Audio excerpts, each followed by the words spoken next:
Hi everyone, hope you are doing great.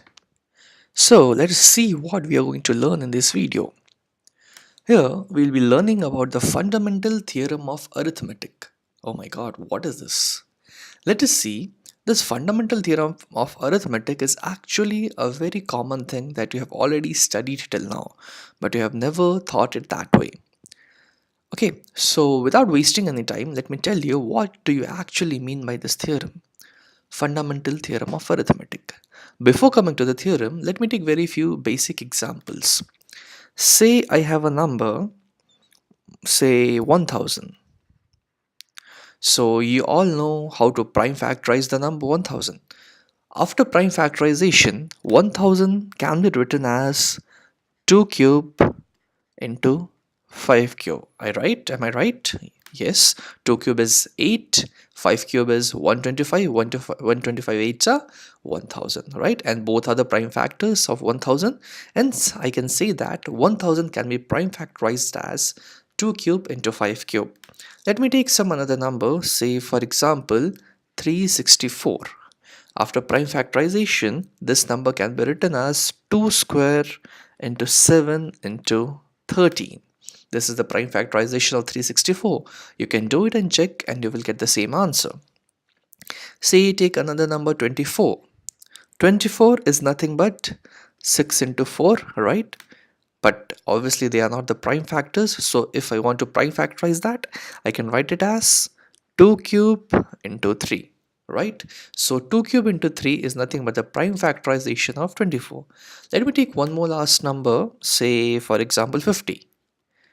50 is what? 2 into 25. But is it the prime factorization? No, because 25 is not a prime number. So I can write this as 2 into 5 square. Okay, so you can take any number and you can obviously prime factorize it.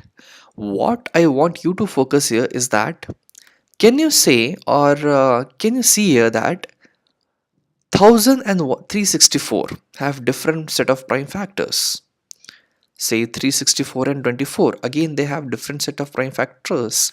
And say 24 and 50, again they have different prime factors. So what I mean to say is that every number can be prime factorized in a unique way, and obviously I'm not considering the order. I mean, you can write this as 5 cube into 2 cube, which will be same as this only. So without considering the order, I can see here that the prime factorization of any number is unique.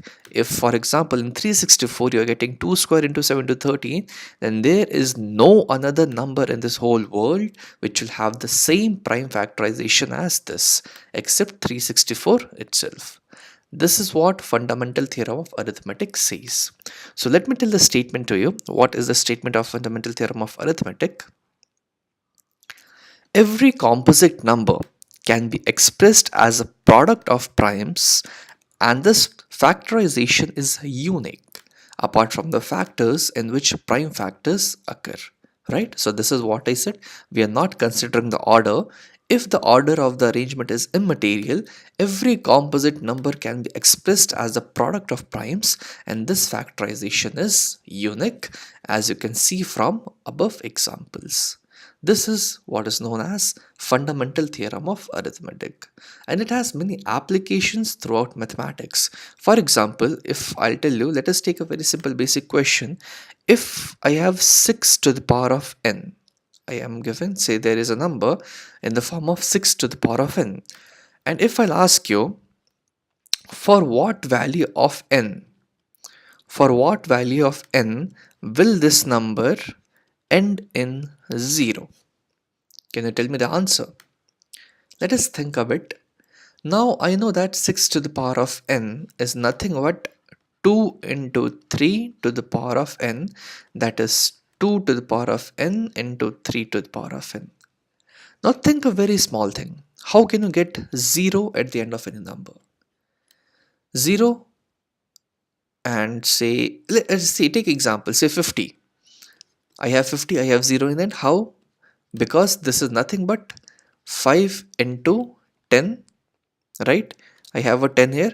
So if I have 10 as a factor, I can get 0 in the end. Or if I say I have a number which has 100 as its factor, I can get 0 in the end. And what is 10 basically? 2 into 5. So for 1 0, you need a combination of 1 2 and 1 5, right? Then only you will be getting a 0.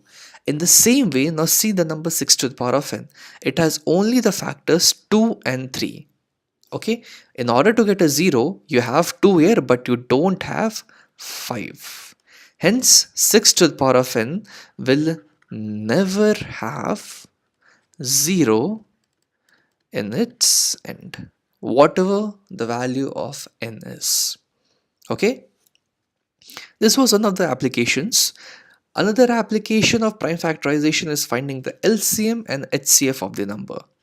LCM and HCF of any number. This is a very basic thing which you might have already studied in class 6th and 7th, but let us have a quick look what it is. Say let us take two numbers 12 and 36 for example. Okay, now let us prime factorize 12. 12 can be prime factorized as 2 square into 3, right? 4 3s are 12, and 36 is nothing but 6 whole square, so it can be written as 2 square into 3 square. Okay, so now we have the prime factorization of 12 and 36, and as you can see here, as per the fundamental theorem of arithmetic, both the prime factorizations are different. Here we have only one 3, here we have two 3s.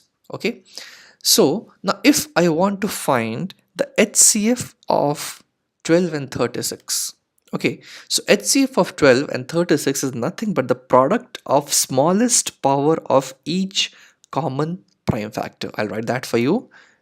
Product of smallest power of each common prime factor.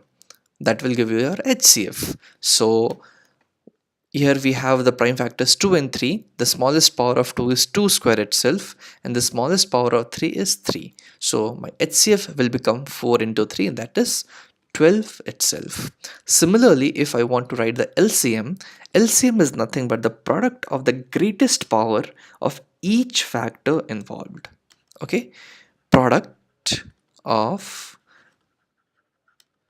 greatest power of each factor involved.